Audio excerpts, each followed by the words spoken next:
असो के साल जानी बौरा ये गौरा लाइन लगा देबू अटारी में मरई उजार के महल बना देबू मरई उजार के महल बना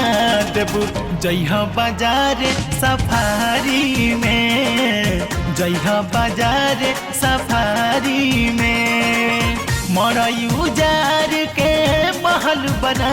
देबू जइहा बाजार सफारी में जइहा बाजार सफारी में।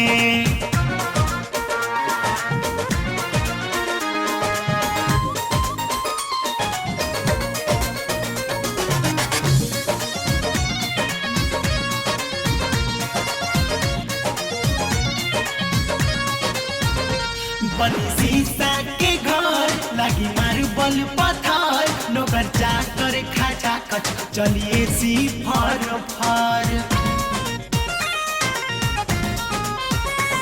आज जाइब बाजार लाइव मिक्सर बरियार अब लोढ़ा से ना पिसिह तू भंगिया हमार सुनो आज जाइब बाजार लाइव मिक्सर बरियार अब लोढ़ा से ना पिसिह तू भंगिया हमार तोहरा खातिर फ्रिज मंगवाइब कहबू त पेप्सिया ठंडा ले आइब बैठ के पीहा ओ सारी में मरई उजार के महल बना देब मरई उजार के महल बना देब जइहा बाजार सफारी में जइहा बाजार सफारी में।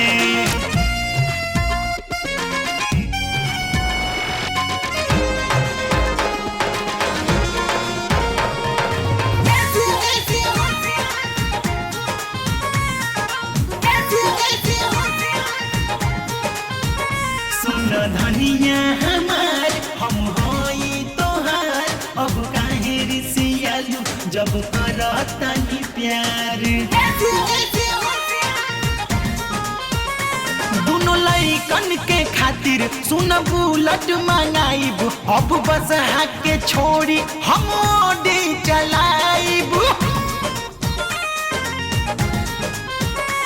दोनों लइकन के खातिर सुन बुलेट मंगाइब अब बस के छोड़ी हम ओडी चलाइब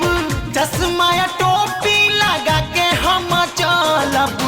अंगे भभूति कबो नहीं मालब गुन कब देखी हम भिखारी में मरई उजार के महल बना देब मरई उजार के महल बना देब जइहा बाजार सफारी में जइहा बाजार सफारी में मरई उजार के महल बना देब जइहा बाजार सफारी में जइहा बाजार सफारी में। आर्या म्यूजिक में आपका स्वागत है। लेटेस्ट मूवी और सॉन्ग के लिए मेरे चैनल को सब्सक्राइब करें और बेल आइकन को जरूर दबाएं।